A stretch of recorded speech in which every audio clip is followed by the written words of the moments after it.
If you don't have that middle piece of transformation, then people have no hope.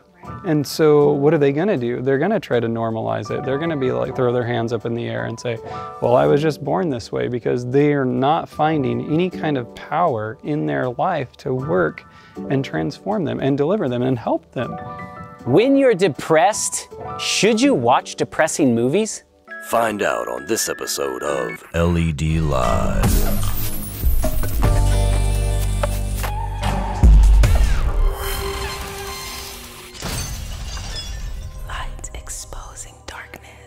Welcome back to another LED Live, everybody. Today we're talking about the topic of depression, mental health.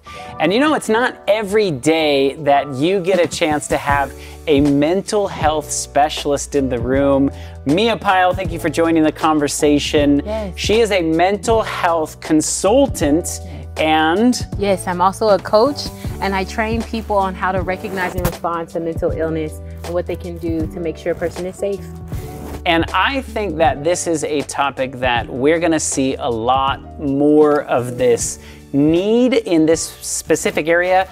I think if we're all really honest with the information, we're seeing an uptick in people either identifying as having some severe mental health issues, but it's also alarming to me that we're also noticing an increase of things in the media that probably aren't doing anyone any good. Right, exactly. You know, it's been exciting to see that people are more open about their mental health and to be able to say that, hey, I have this problem, because we know that mental illness is an illness just like any other illness. It's not something to be ashamed of, and yet definitely the media is taking it, certain platforms are taking it to the extreme, and it's actually becoming detrimental to people.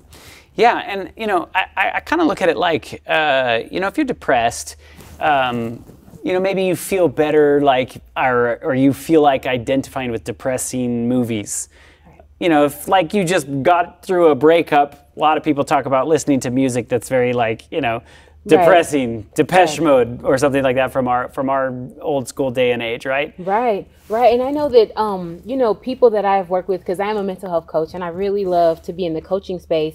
I love coaching, especially because not that long ago, it's been years now, I remember having my own mental health breakdown and not knowing that there were simple tools that could actually help me to get better, And so I really love that.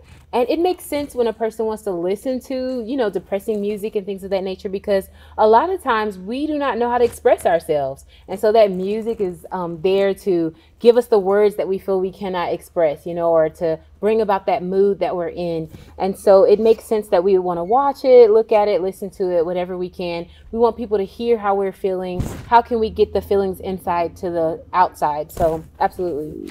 And it's also kind of one of those things that like we are, we're wanting to connect with or identify with whatever we're engaging in. If you don't care about that topic, then you're probably not going to watch it. But if you're like, ooh, wow, in this movie, this person's dealing with mental health and I'm dealing with that too. And so you're going to gravitate to it. But I think they're putting the wrong picture out. Yes, absolutely. And what you're talking about is that idea of relevance. Right? And movie creators, they know that. They know that if I feel that I can relate to this, I can connect to this, I'm going to keep coming back for more and more.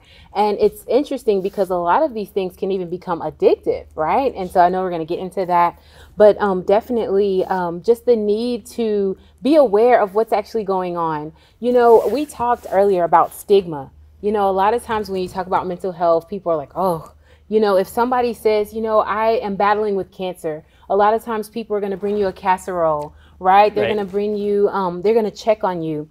But if you say that, oh, I've just been diagnosed with schizophrenia, for instance, you may get no calls. People may actually start to isolate from you. We know even in spiritual communities, people think that mental illness can be a sign of demon possession, or it's a sign that, spiritually there's something wrong with you.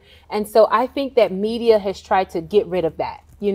But now what's happened is that they're making it glamorous. It's becoming romanticized. And now it's becoming the thing to actually have a mental health problem or to have a mental illness, which is actually making people more and more sick and more in need of help, or seeking the wrong types of help in media.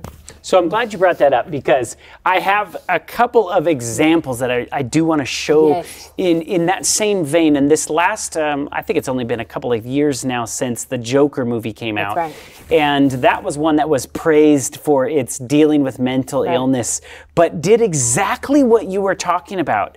Taking the idea of mental health and then sort of not really addressing it in a helpful manner, but actually fueling the stigma of it. So look at this article, talks a little bit about mental health, and it says, however, severe mental health conditions such as psychotic illnesses remain shrouded in stigma and are consistently misrepresented and misunderstood. Portrayals of mental illness in film can perpetuate unfounded stereotypes and spread misinformation. One of the more toxic ideas that the Joker subscribes to is the hackneyed association between serious mental illness and extreme violence. The notion that mental deterioration necessarily leads to violence against others, implied by the juxtaposition of Phoenix's character Arthur stopping his medication with his increasingly frequent acts of violence, is not only misinformed,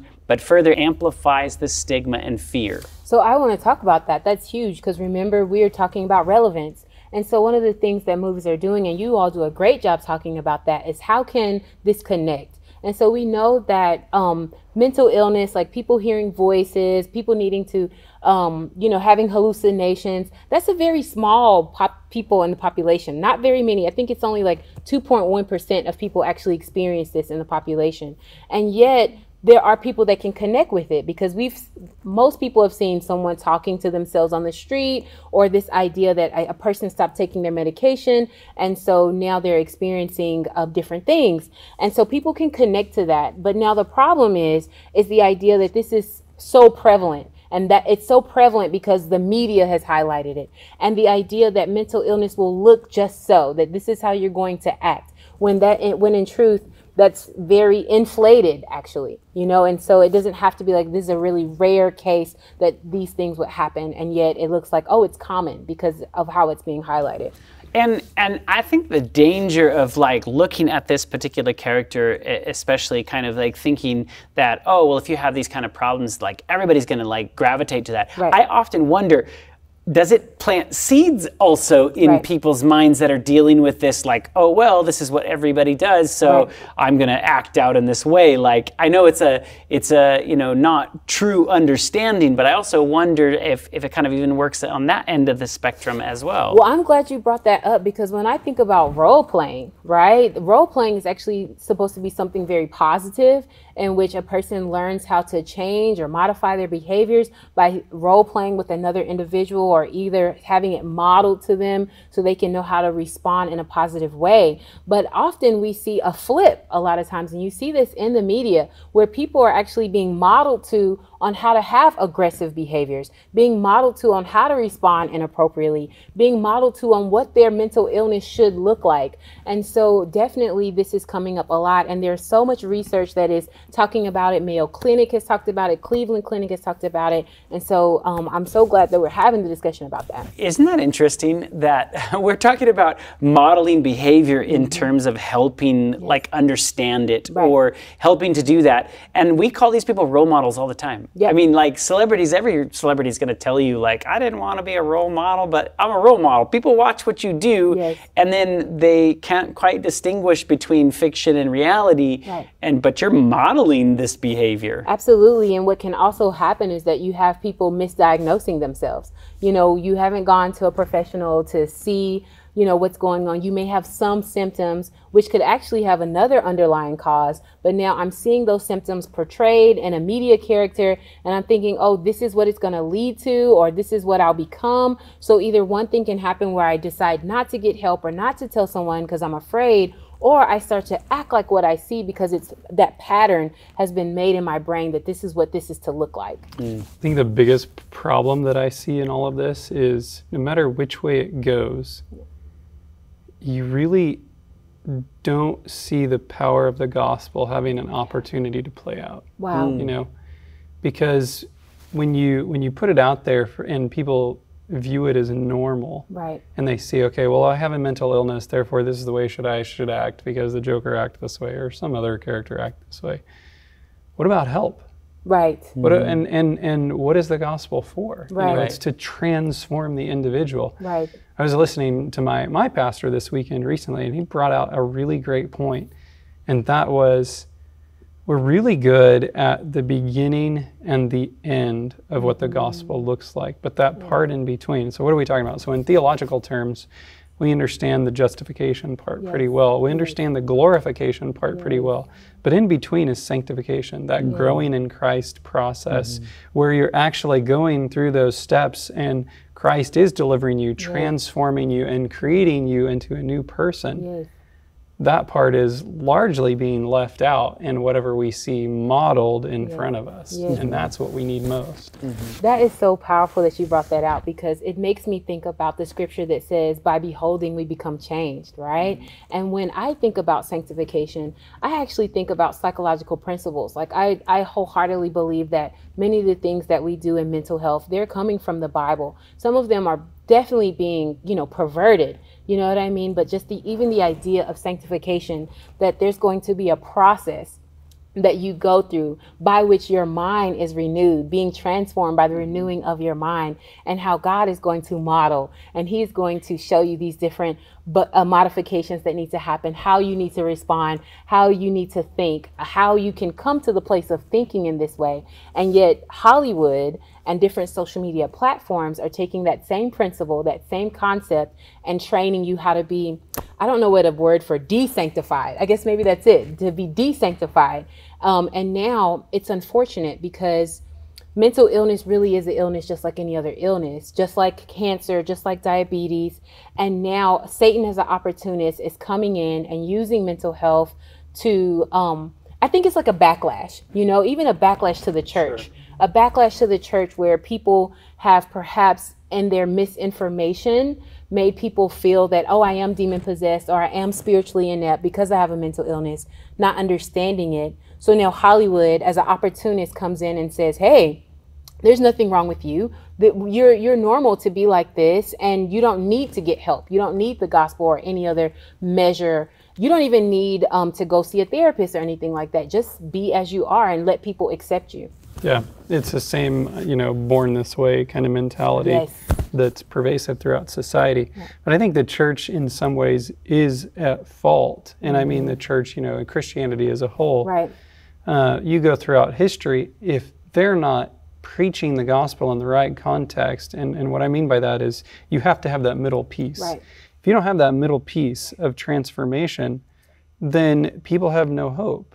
And so what are they going to do? They're going to try to normalize it. They're going to be like, throw their hands up in the air and say, well, I was just born this way, because they are not finding any kind of power in their life to work and transform them and deliver them and help them. I want to kind of preference it with, you had made mention that, any sort of physical ailment, cancer, things that you would not only just use prayer to help with, but there's some real world things that you can do to help increase your odds of helping solve that. Right.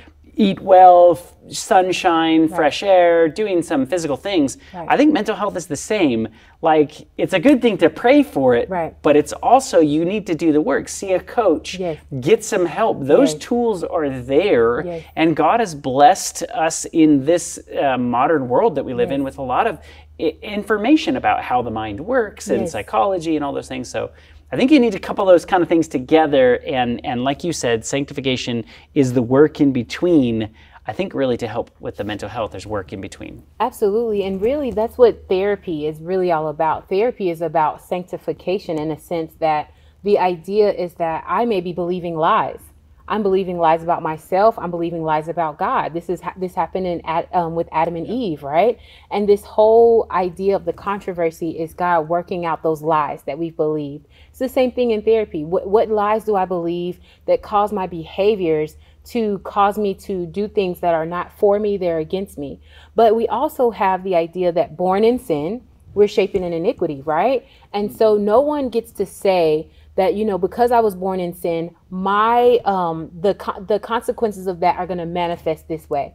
So I'm not saying that a person is sin because they have mental illness. I'm saying that the idea that mental illness exists is a fruit of sin. And now it may look like for one person that they hear voices, maybe the chemicals in their brain or something that's happening for them physiologically to their brain, like physically, so there's an abnormality happening of some sort. They were born with that, right? Just as I was born with the way that I look, I didn't control that, you know? And so the beautiful thing about God is he produces all these different remedies for us to actually get help. And for some of us, you know, you may never be able to have a leg that's the same length as the other leg, right? But that doesn't mean you can't be healed. There can't be things that are created to help you have a better quality of life. The same thing with mental health, the same thing. And I know this is controversial. Sometimes people actually do need to take certain medications so that their brain can do what it is not doing because of how they were born. So in the Joker movie, to swing the conversation, what you just said back to what we just read in this article, it's interesting because there are these things that you can do to help with that. But look at this, what happened in this movie. This is what it said in the article. Studies show the association is exaggerated and people with severe mental illness are more vulnerable to violence from others than the general population. Interestingly, the Joker's earnest attempt to create empathetic character with mental illness, who writes the worst part of having a mental illness is people expect you to behave as if you don't, and this contributes to the very prejudice that Arthur longs to evade. So in the movie, they're trying to say, you know, people don't understand this and they don't understand me. But then look at how they treat that is, you know, they kind of basically do the exact opposite. They're not helping, they're adding to fuel for that. Right, and it's such a contradiction because they are right. People who often do suffer with hallucinations or some other type of situation where it brings attention to them, I'll put it that way, they are more likely to come to harm than to cause harm. And a lot of times people are afraid, like, oh no, a person is hearing voices, they're going to kill me, they're going to become a mass murderer. And that's what the Joker is actually portraying, when in fact it's the total opposite. And yet he's, you know, showing this image that this is how it could be. So that's a huge problem. And it actually keeps people from getting help. You know? Because it doesn't suggest any helpful things to it. It just adds this element of like, well, you know, people don't understand him, so then he went out and he did these awful, terrible things. Exactly. Yeah, that's the kind of train of thought I was going down, which is tricky. And I wonder about this on a clinical level, but it's essentially being the victim. And victims are never responsible for their actions. Therefore, nothing in their life is controllable, and everything just kind of happens to them. And so it makes me wonder how all that plays out. Not to say that you can control if you're born with a chemical imbalance or something like that. You can't control that. But just like you were saying, you know, if you found out you had some medical diagnosis and there was something you could do about it, would you do it? You know, some people would because they recognize, oh, I have the power to do something in my own life. And of course, God can work without your power, you know, if he chooses to. But if you have it in your realm and in your right of responsibility to do something, should you do that? You know, I think that's kind of a big question in all that. If I can do something about it, should I do it? Or should I throw my hands up in the air and be a victim and say, well, you know what, I can't do anything. It's kind of a tricky line to ride. I love that you brought that in, and I believe you're totally right. This idea of victim consciousness, right? This idea that, you know, because I have this situation, there's nothing I can do, when it's the total opposite. There's so many things that a person can do to be empowered if they are experiencing a mental illness. And just in talking about victim consciousness, it makes me think about, you know, this triangle that people can be on. And Lynn Forrest, she talks about it in her work. And I don't advocate a lot of things that she discusses, but this one is very helpful. The idea of the victim triangle is that you have people on this triangle who are helpers, you have people who are victims, and then you have people who are persecutors. And so what you see happening in Joker is that he's saying, well, because, you know, I'm like this and nobody's helping me, I'm going to lash out. And so he's showing that rotation around the triangle. You didn't help me, helpers. And some of us who have people in our lives that are battling with the mental illness, we can get into that. Well, I have to help them. A victim consciousness of being the superhero. I must be the superhero for this person. They can't do it. And that's a problem. And then the person at the bottom, victim, I can't do it, who now becomes a persecutor. I'm going to make this happen. I'll make other people suffer because of it. And so it's really interesting. And you see this paradigm played out in so many different shows and concepts in culture. Jeffrey Dahmer. Wow. I mean, wow. The fact that, you know, we took a real world situation that's probably a very like a not very frequently common, right. You know what I mean? And then it's like this was not a small watched thing on Netflix. Yeah. When you look at this compared to all of the other Netflix shows, it was exponentially more. People were watching this over and over and over again. Which, what do you think about that? Like, right. Is it just that our nation doesn't understand mental health issues, right. or why are we so attracted to this kind of a thing at this point? Right. That's true. Well, a lot of times I can say with the people that I've worked with, there's this big desire to want to understand why. You know, why would a person do something like this? What caused them to do something like this? How can I protect myself against something like this happening to me? Not realizing that this is a very minute thing that happens. This is an abnormality. You know, it's not something that I need to prepare for per se, you know, that this will happen. And so I believe with human behavior, and I'm not a human behavioralist, however, with human behavior, you see that need to, I've got to look at this and pay attention to it so that I can protect myself, so I can know what to do, keep my children from becoming something like this. So you have that element. But then also, and I know that, you know, we're going to be talking about it, the scare factor as well. Like there are people that get something out of being afraid. You know, it's like the fear and then that rush of dopamine that comes in that, oh, adrenaline. I'm okay now. Yes, exactly. A lot of people watch horror movies. Yeah, I kind of wonder about that. I mean, I could see myself watching the Dahmer thing from the perspective of it's a historical event that I want to understand what happened, just like she said. But what is the emphasis of the program? Is it filled with all these terrible acts that he did and like demonstrating those and recreating those, or is it focusing on other things? So perfect example, and I'm not condemning this, I'm just saying, years ago Terry Benedict made a documentary on Desmond Doss, and it really focused on his life and what he stood for and the heroics, right? Years later they make a movie called Hacksaw Ridge. Well, what's the focus of that? It's war and showing the brutality of war and like what he was actually experiencing and into. And yeah, his heroics were part of it and what he stood for was part of it, but it probably wasn't the most emphasized part of it, right? So you can get information served to you differently, and depending on how it's served to you, you will respond in a way that, you know, it could be more healthy or less healthy. So it would have been powerful if the Jeffrey Dahmer series maybe would have designed in that thing a more, you know, here's what should have been done, here's what, you know, what needs to be done in this kind of a situation so this isn't repeated or whatever, but it was a lot of focus on his details of what he did. We had one lady write us who watches our channel, and she said, you know, I watched it and I was very disturbed. Absolutely. And then I started having nightmares. Absolutely. And she's like, I feel like, you know, things have gone really bad since then. It's an incredible amount of desensitization when you think about it, because no one is thinking about the families of the people who lost their loved ones in such a terrible way. We've become so accustomed to people being murdered terribly, right? And in some cases it's seen as funny or, you know, wow, look at how that happened. But what about the families of each and every person that was killed by Jeffrey Dahmer?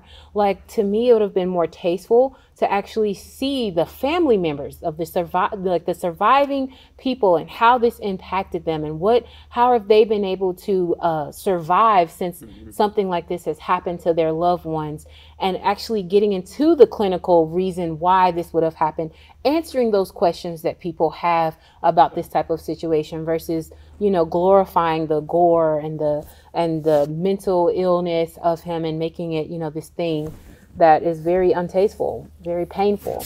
I think it's a barometer for society and where we're headed. Yeah.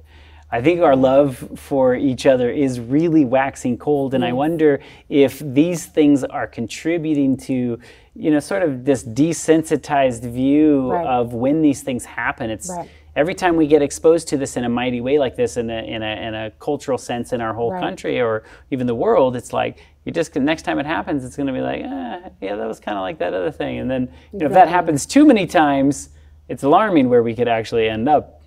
Right, and it's programming too. You think about like even, you know, school shootings, and I remember being a part of a mission group. They were called NAPS, and we were privileged to actually respond to the Sandy Hook shootings. You know, and when I say privileged to be there to support families, privileged to walk beside them in their grief, and to sing and hug and pray with them, and that was very cathartic. But imagine now, you know, because of the publicizing of how the school shootings happened, how they were able to make this happen, you see the patterns coming up again as these people who are deciding to engage in this type of crime now mimicking the same patterns. And so it really concerns me when we talk about things like the Joker and Jeffrey Dahmer, that people are getting those patterns and deciding, okay, this is how he did it, this is how I'm going to do it. Yeah, the seed planting of that. There's a lot of articles. I came across another one, like why horror movies exploit mental health and why it matters. Yeah. You know, if you guys have an interest in that area in horror movies or anything like that, do a little bit of research on this area, because I think it is really important to understand there is a connection between this sort of like warped view of why the psycho killer, you know, is doing what he's doing.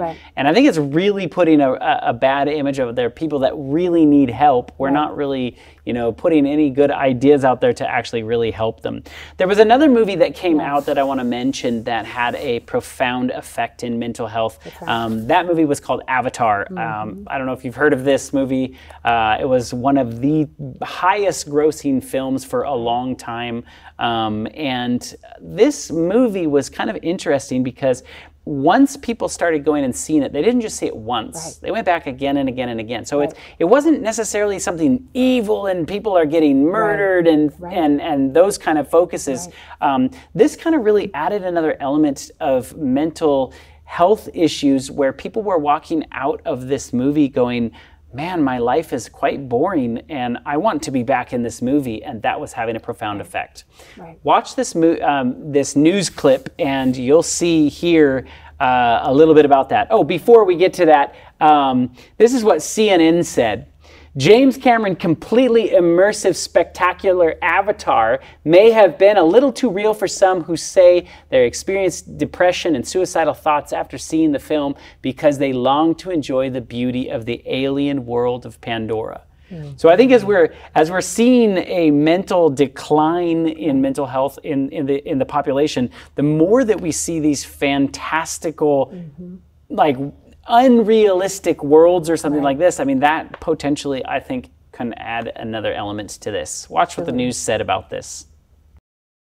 Check out this comment left on a fan website. Here it is. When I woke up this morning after watching Avatar for the first time yesterday, the world seemed gray.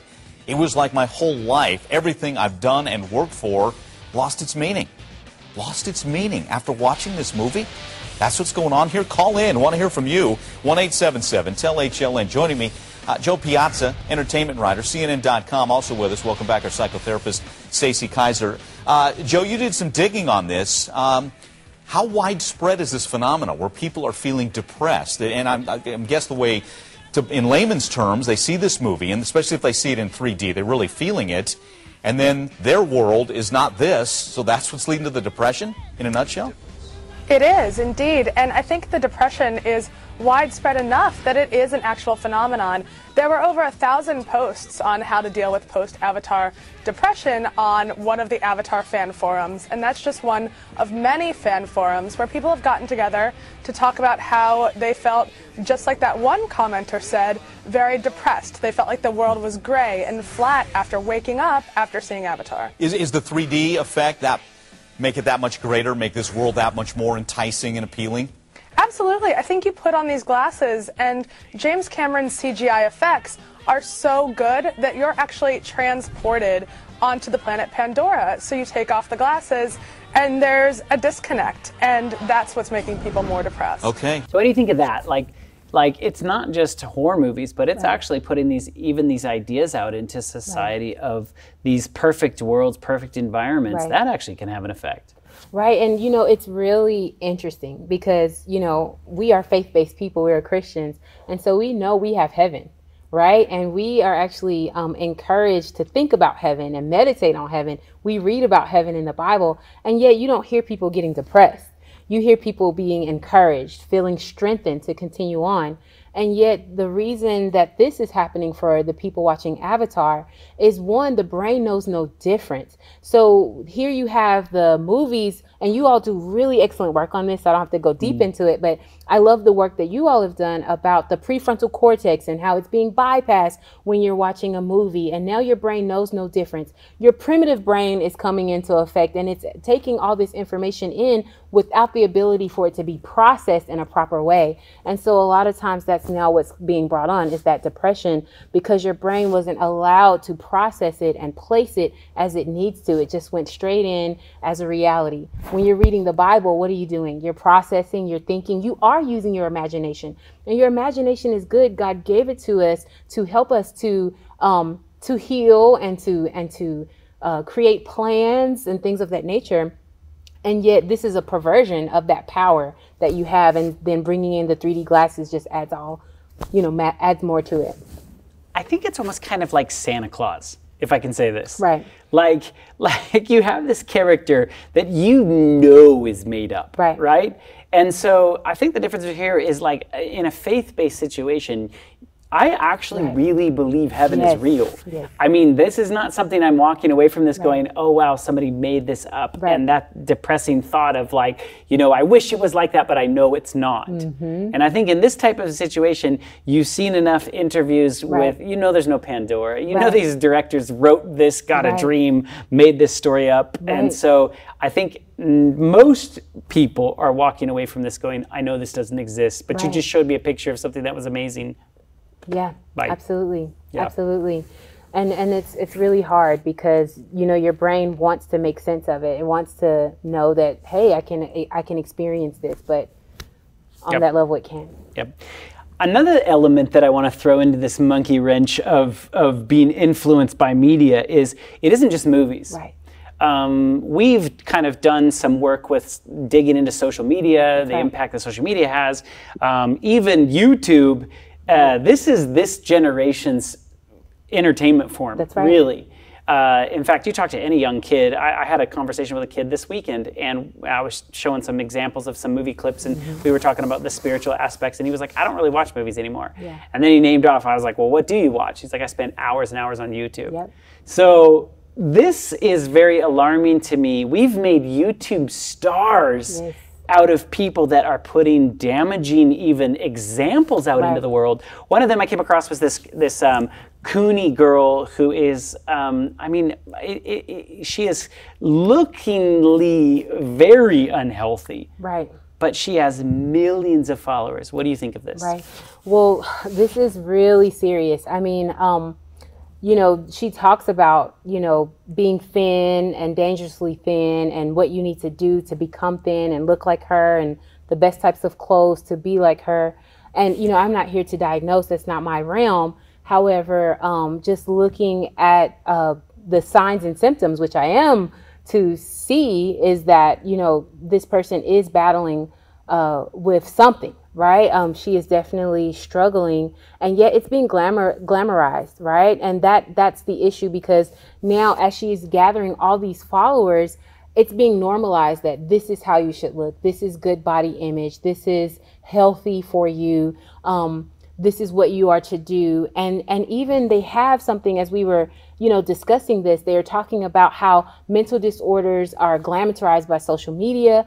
And there are even people, they call it pan-ana, which has to do with basically being anorexic, and how it's a movement to actually become anorexic as though it's something you should desire. And we know that anorexia and bulimia are both mental health issues in a sense. There's something going on that the person is dealing with that causes them to go into these types of behaviors and things of that nature. And so it's really alarming to see how many young people are being impacted by the images that they're seeing and thinking that it's normal and that it's good. Now, earlier you mentioned there's some studies in this area, Right. one specifically that you brought up, Right. that I remember before we kind of got into this conversation, they have recipes and Yes. things. Talk a little bit about that. Yes, they actually have recipes on how you can look like someone who is with the Pan-Ana movement. And if you'll look here, you'll see they actually have commandments, as they call it, which is, for a person who's faith-based, is just really, you can see that it's a problem to say that these are commandments. But if you want to be attractive, if you aren't thin, you're not attractive, right? Number two, being thin is more important than being healthy. And remember, these are commandments. So the idea of a commandment is something you must do in order to be right. In order to have a happy life or to have a good outcome, you need to follow these commandments. Thou shalt not eat without feeling guilty. And so all of these are huge flags going off, as a person that works in mental health. These are signs and symptoms of mental illness. These are signs and symptoms that something is not quite right. If as a mental health first aider and a mental health first aid instructor was to see a loved one doing these different behaviors, then my first protocol would be to, hey, I need to get you to your primary care physician. We need to go and see a therapist. We need to find out what is the root cause of your behavior in this matter and get you help immediately, because actually this is a life and death situation. There are so many people that die from anorexia and bulimia, and yet she's showing it as though this is yeah. This is fascinating in light of Taylor Swift put out a new music video, and I think they cut this part out for YouTube. But there's a scene where, and Taylor Swift is not a large person, right? She appears to be pretty healthy. If anything, she probably looks a little bit underweight. But anyway, she steps on a scale, and there's like two versions of herself, and the version of herself steps on a scale, and it goes up, and then it just says fat. Mm-hmm. And then she got a lot of backlash from that, and they totally cut it from the videos. I haven't gone back to look and see if, it's still on YouTube that way, but that's what I was reading, is it got cut. And this was in the last few days. See, now that's alarming to me, because YouTube, if you understand YouTube, I mean, we spend a lot of energy putting material on YouTube. Right. The top videos are music videos. These are not small amounts of people exposed to these ideas. This is hundreds of millions of people that often watch these not once, 2, 3, 4, 5, 6, 7 times. Right. And so it's like sealing and searing into your mind a picture's worth 1,000 words. So that's alarming. I think, given the context, what it was is, since she had two versions of herself there, one that was happier and more carefree, and the other was depressed, and the depressed version was got on the scale and it read fat. I think it's her dealing with her own mental struggles, and if you spend much time around women, this is very, very common. They just hardly ever feel up to par with their weight in that area. They're just always, But what's sad is somebody who clearly is not overweight. And I think that was the issue. That puts that idea out there. Yeah. Then it's like people who are maybe overweight are going to look at that and be like, oh, she thinks she's that way. How do I feel? Yeah. Well, it's really hard, because even the discussion about weight, it can just evoke so much. Like, I remember even before becoming a mental health coach, personally battling with weight, right? And having this issue, this idea that, oh, I'm supposed to look a certain way. Right. We know that a lot of culture plays into, body image and self-esteem, and culturally if you look this way, this means that you're healthy. And if you don't, I know even in my culture as a person from the South, right, Nashville, as a person from the South, the idea is that you should have really big legs, and a really big, everything. And yet, someone else in another culture, I remember when I was going to it was a support group meeting actually, and I was telling them that, like, oh man, I wish that I had this or that, and they felt horrible because they were like, oh, it's actually that you should have really small legs is actually what makes you beautiful, and that your legs don't rub together. And all of this is really a problem, because it makes you not want what God has given you, and who is to say that the way I look is unhealthy? Or I think it's more about the numbers, right? I'm not a doctor, but it's more about, what is your blood pressure like? What is your mental health like? Can you really look at a person and say that they're healthy or they're unhealthy by the way that they look? But we know that media is very key on distorting body image. Many of the people that they show are healthy or beautiful, they're actually preteens. Right. They're at the very beginning of their adolescence, in the sense of, body image, and they put them in heels and lingerie and say, hey, this is beautiful, and they're a good 10, 11 years old, and so that's something that I love that you all expose and bring out in the work that you do. It's important to be healthy, and then let the rest work itself out. Billie Eilish is another one that I remember seeing in a music video where she, I think, has a song that talks about ending her life. Right. I think that's just a bad idea to put those kind of images out there, and everybody that maybe even was on the fence or it's just like you're putting these seeds in their mind. So definitely all of these areas of glamorization, those areas I think we need to be very careful with, and as a society, I think we should feel responsible when we're putting imagery out there and somebody's reacting to that imagery. We really need to think about what are people getting from our art. So it's interesting that you say that, because there's an article, it's titled "Social Media is Redefining Depression," and this was published by The Atlantic. And one of the things that they talked about is that people are saying things now on Tumblr like, oh, beautiful suffering, right? And this is the idea that a person who is battling with anorexia, you're beautiful, you're suffering beautifully, right?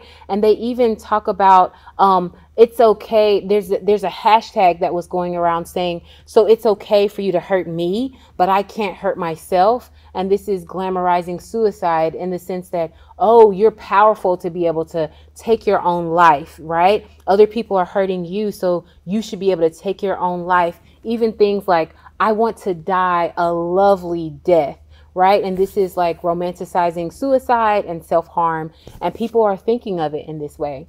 There's another one that you have on there, and just think about it. I think suicidal people are just angels that want to go home.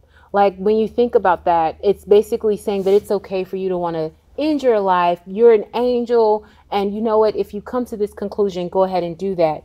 When research has shown us that a person who has become suicidal, similar to cancer, you're at stage 4 in your mental illness. It's almost like organ failure in a sense in terms of your mental illness. It's not a idea that, oh, I'm an angel that's gonna go home. Yeah, that's alarming. And I think that there's a lot of responsibility that I don't know what kind of person is even putting these ideas out there. Maybe somebody that's experiencing these things and they're trying to make sense of it and think of themselves as an angel going out. I would be more disturbed if somebody who doesn't deal with that put this idea out into the world. That to me is more alarming than somebody who's actually experiencing that. So, I can see we need to help figure out ways in the public eye to help people get help, not like fuel the actual issues. Exactly. Justin Bieber was in the news, I don't know, years ago, and it wasn't even really him that was actually promoting or causing some sort of self-harm. I remember he was like smoking weed. He was quite young or something, and so his fans were like, "We don't want you to smoke weed, Justin Bieber." So this, I don't know where this trend came from, but they did a hashtag cutting for Bieber, and it was all about like cutting to get him to stop. And so, you know, it's not just necessarily always the celebrities that are doing that, but some action that they're doing is having a profound effect on the population. Right, and it's definitely an artificial setup, you know, because oftentimes people who are cutting are experiencing immense emotional pain, and it's definitely a release for them to be able to cut in some way or to feel like they are in control of what's going on in some way. And so to now make it a campaign that we're going to cut for Justin Bieber is once again that social media distorting what is actually happening when a person is experiencing mental health. And I just wanted to highlight this. You know, some viewers may be looking on, and, you know, the statistics actually tell us that 1 in 4% of adults and approximately 15% of teens in the United States actually engage in self-harm. The statistics also go on to say that college students appear to be the group at greatest risk with rates of cutting, which range from anywhere from 17% to 35%. So this is really huge. You know, that means, by that statistic, that means that there's probably someone that you know as a viewing community that is experiencing this, and we need to know how to deal with it. We need to know, how do we address this properly if we find out that someone in our lives is actually cutting themselves. Number one, we want to understand that people that are cutting themselves, a lot of times people say, oh, they just want attention. You just want attention, and that's why you're doing this. But it's not the idea of an attention seeker, but an attention needer. Does that make sense? The difference. And so if you are working with someone who is cutting, keep that in mind. Not, oh, you just want my attention, so you're doing this, but you need my attention. You need attention for whatever is bothering you or whatever is happening for you. That is really, really important. We also need to understand that sometimes a person who may be watching this and you're cutting and you want to stop, but you feel like you can't, you want to understand that cutting can actually become an addiction. You know, because you're releasing those endorphins, you know, this kind of like a euphoric feeling that can happen because your body is working to make you feel better after you get a cut, just like if you hurt yourself with an injury. And so addiction can even set in for those who are cutting. Another thing that we want to understand is that people who cut may do so in phases, right? Like you may actually have someone who's been cutting for a few years and then they stop and then they can have a relapse. And so that's really important for us to know. And I just want to say this as well, that when you're going to address someone who is cutting, understand that it's not always, most times people that are engaging in self-harm, so I'm saying cutting, but it could be burning, it could be, you know, drinking something that you shouldn't, you know, a toxic material and seeing how far you can go. We need to understand that it's not always this idea that I want to die. You know, a lot of times actually cutting makes people feel that the pain is going away. And so when you can understand that, you can kind of come from a position of strength on how you're going to talk and work with that person. So I do have a question about the cutting thing, because you said it was like 16, 17%? Right. I mean, I had no idea it was that large. It's actually 17 to 35%. How are you getting this idea? I mean, I remember the first time I even heard about it. I mean, probably a lot of people have heard about it, but you know, where are they getting inspired to do this? Like, what is the real driving force behind this? Thank you. So actually I was studying about it as well. And some of the things that were coming up is, one, remember our community can have an impact on us. So a lot of times people who are cutting probably have someone in their life who is also cutting. And by cutting, I'm using that to also mention self-harm. So if there's someone in their life who has done self-harm, you're more likely to engage in self-harm as well. Just like if someone in your life has died by suicide, your risk factors go up incredibly.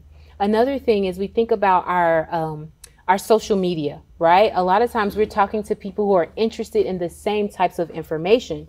And so they call it a filter bubble, where all your information is in kind of like a bubble. right? And so in that bubble, if there are people who are cutting, then you are now exposed to that as well. If this is how people in your bubble are dealing with their frustrations or what's happening to them, then that's also able to come your way. So you mentioned, there's this euphoric feeling, or at least a release. People feel better from doing this. And I can't help but wonder, my mind's going back in history and thinking about Martin Luther.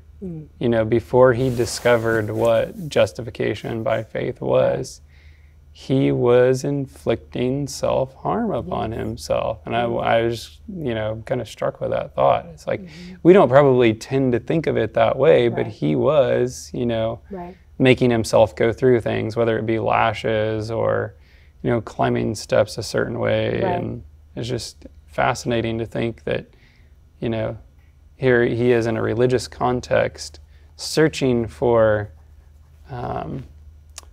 relieve pain. And because he didn't have the right answer at that time, I know this might not be the best of examples, but the demoniac cutting himself, I mean, we have examples in the Bible of this happening. So I wonder if you really had a real true window into the past. This is probably not just a modern setting. This is probably something that people have been doing for a long time, self-harm. Right.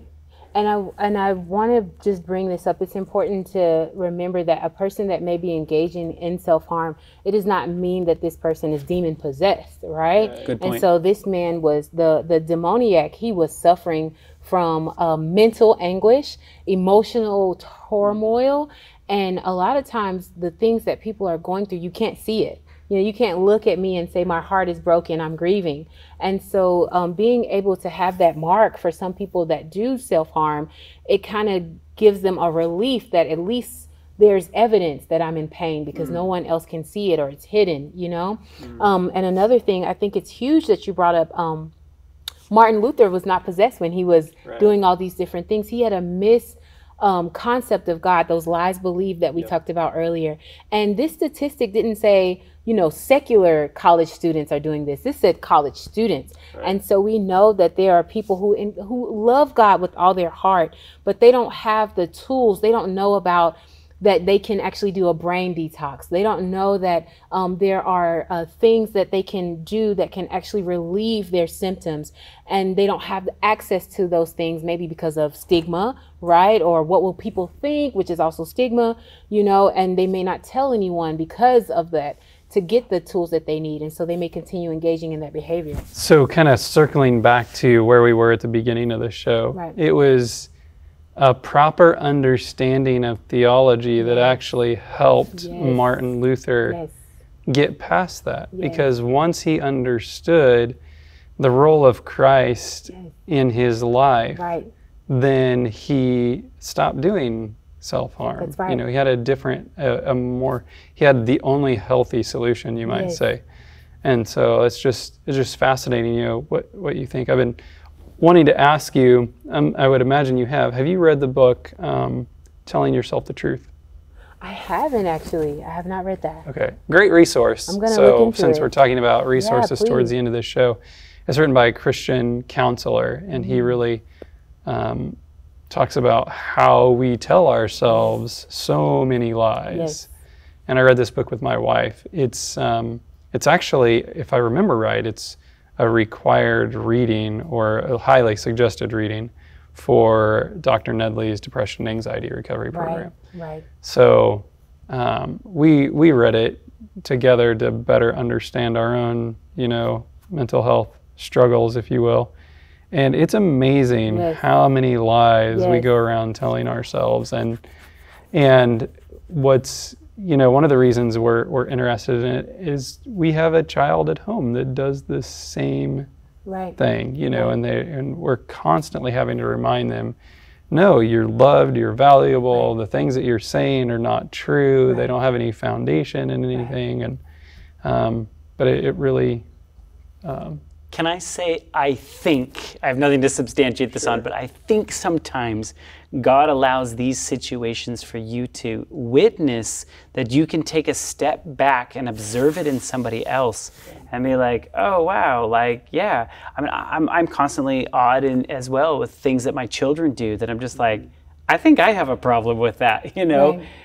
So, you know, as parents, I would imagine if your child is struggling with these things, you know, sometimes maybe it's good to take a step back and understand, do some understanding, read some books, some resources, but it may be something that maybe also will help you down the road.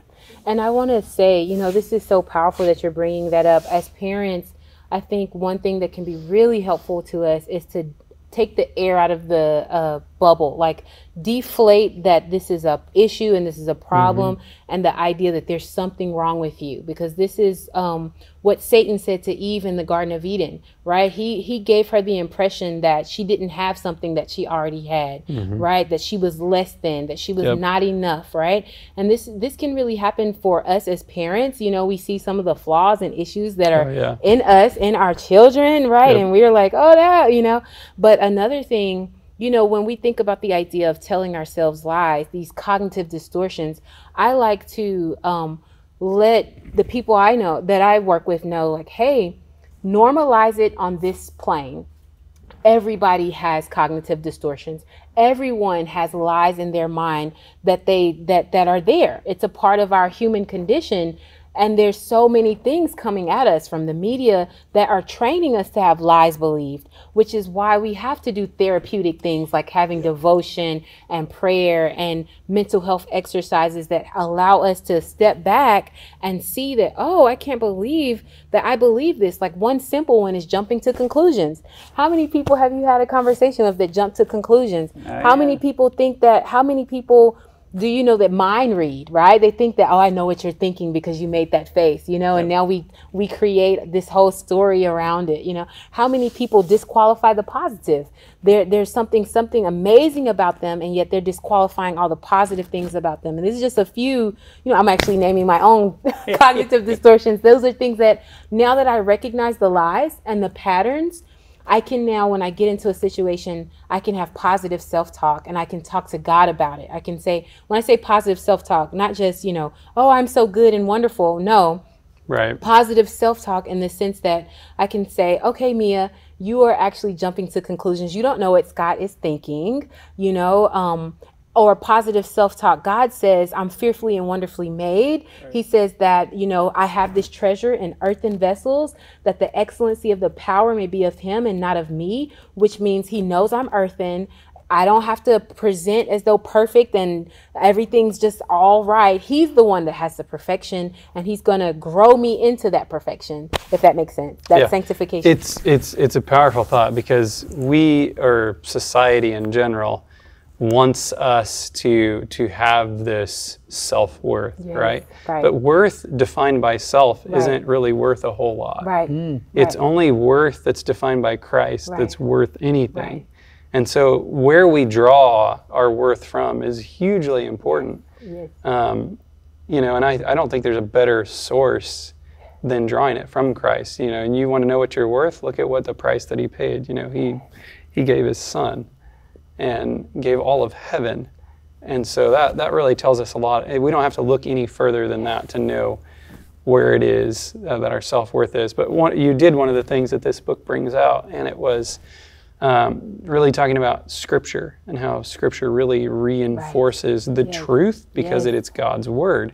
And so if we want to know and understand what reality is, what truth is, then we need to be reinforcing our minds with Scripture, because that is going to tell us reality and going to tell us truth and going to help us define what our worth is. So, I've heard it described as like, you know, we run around and we have like pieces and bits of the information. So it's like blank, da da da da da, blank, you know, and we're filling in the blanks, right? So if we don't have something, the truth to actually fill in the blanks, we're always going to fill it in with the default of like the worst thing.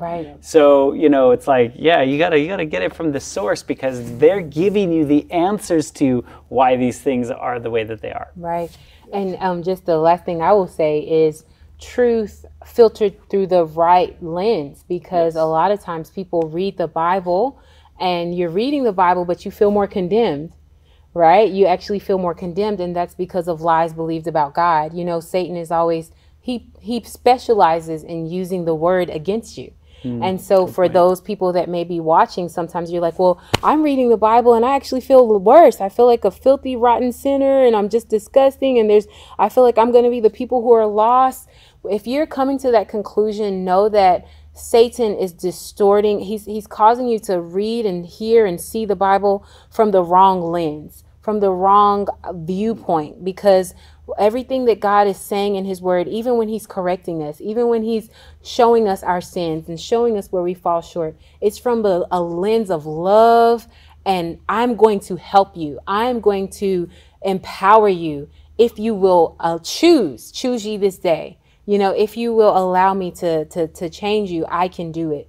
And now when I read the Bible, I don't feel so condemned and I'm a terrible person, you know, but I read that from a lens of I'm being diagnosed, and therefore the diagnoser can help me versus I'm being condemned. It's kind of like shifting your view of it, of like the Bible's just trying to tell me everything that's wrong with me to it's telling me what's wrong with me and giving me the solution to help me. Right. You know, it's like it's Exactly. wanting to be a help to me. Yes. There's a verse in Psalm 103. I like what this says in light of this conversation. It says in verse 2, bless the Lord, O my soul, and forget not all his benefits. Then it goes on to enumerate those. First thing it says, who forgives all your iniquities, who heals all your diseases. And I want to say that's not limited to our physical diseases, but all our mental and emotional diseases as well. So what are some resources, some practical, everyday resources that people can go to? Because we've talked about, you know, anorexia, we've talked about general mental health and how that's influenced by the media. We have talked about cutting. Yes. What are some resources people can go to if they're struggling with these things? Right, awesome. I'm so glad you asked that. So first I want to say, because these are really serious issues, anorexia, bulimia can lead to your death, right? And if you are definitely having auditory hallucinations, like visual hallucinations, these are very serious things that can be helped. And I want to say recovery is always possible. So the first step I like to point people to is their primary care physician, because a primary care physician, a doctor, can be that person to let you know if this is a physiological abnormality or this is something happening with your mental health, okay? And they can also refer out. They have the ability to send you to a therapist, a counselor, and mental health coaches. I love being a coach because sometimes people feel that the traditional route of going to therapy or a social worker hasn't been working for them. And the difference between a mental health coach versus a therapist is a lot of times we as coaches, we can bring in our personal experience when it comes to helping a person, and we have a little bit more leeway in how we're going to enter this environment, okay? Another resource that is really helpful is so people should know that, you know, everyone doesn't necessarily need to see a professional in the sense of I need to see a therapist. Definitely the issues of anorexia, bulimia, schizophrenia, even depression. If you've been experiencing your symptoms for more than 2 to 4 weeks, you definitely want to see someone. You want to see a professional, okay? However, there are people that can actually get relief from doing things just in nature, for instance. There's a beautiful acronym, New Start, that talks about ways that you can actually be better. You can join a support group. A support group is amazing because they'll have people with shared experiences and they're talking about it in a safe environment where you won't feel like you're going to be judged right when you say that I drunk something I wasn't supposed to, or I did something I wasn't supposed to. And a lot of times there are trained people there to help. If you're talking about something that is painful, to be able to get you back to a happy place. If anyone is watching this or you know someone and you're concerned that they may be suicidal, I want to share this number with you, and that is 988. This number can be used to text or to call. So especially for young people that may be in a situation you don't want anybody to hear what you're saying, but you know you need to reach out to someone, you don't feel like you have someone right around you, then you definitely want to dial 988. And that person is trained to take you from a hot moment to a cool moment. And you can also do it via text. They can talk to you. They can give you resources. Some people may say, you know, Mia, I'm not at that point, but I would like resources. What can I look into? And so there's also the idea of a warm line. If you want to talk to someone, you can Google warm lines in your area.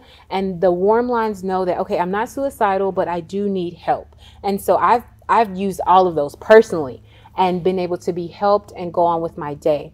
Another thing that I want to share with you is something called the brain detox. This is something that you can do every day, and imagine that I like to use it for part of my devotion time. Okay. And I'll just explain it really quick. It basically starts off with today I feel. Okay. And so you write down all the words. How do you feel? I feel good. I feel bad. I feel fat, ugly. It doesn't have to make sense. It's just writing down your thoughts. And then the next part is your automatic negative thoughts, or ants, right? We know that if you have ants in your house, you can't just pray ants away. You pray and then you get a plan. And so you're writing down those ants, which help you to identify lies that you believe, or patterns like nobody respects me, no one loves me. You're going to see a pattern as you're writing down those automatic negative thoughts coming to your mind. Why are we doing this? Some people may say, if you're writing this down, you're giving the devil power. He can see your thoughts and he's going to act on it. No, Satan studies us. We already know he sees the patterns. You're probably feeling this way because he's had something to do with it. Yeah. You get what I'm saying? Mm-hmm. But another thing is we think about the scripture which says, take every thought captive. Well, how can you take something captive that you're not aware of? This is why we write, because research also tells us that when you write, you're telling your brain and your body, I'm doing something about what's bothering me. So as negative as your automatic negative thoughts may be, consider that it's like having, and I'm going to say this, having a bowel movement. The bowel movement needs to come out so that your body can be healthy. And it's the same with those negative thoughts. Okay. You don't just end on negative though. It's really important that from there you have that conversation with Jesus, right? You can talk to him about what you saw in your today I feel and your automatic negative thoughts. Just having a conversation, writing down, God, I didn't know this was in my heart. Like, I'm really ashamed that I feel this way about this person. I couldn't believe that. Or, I need your help with this. Why is this like this? Right? And then understand that a conversation is two ways.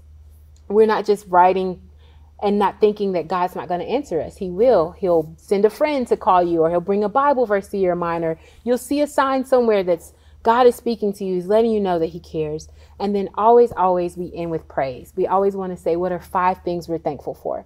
And it can be more than that. I've done this exercise and had 20 things at the end of the day. It can be very simple. Something like, I'm just thankful that this day is over.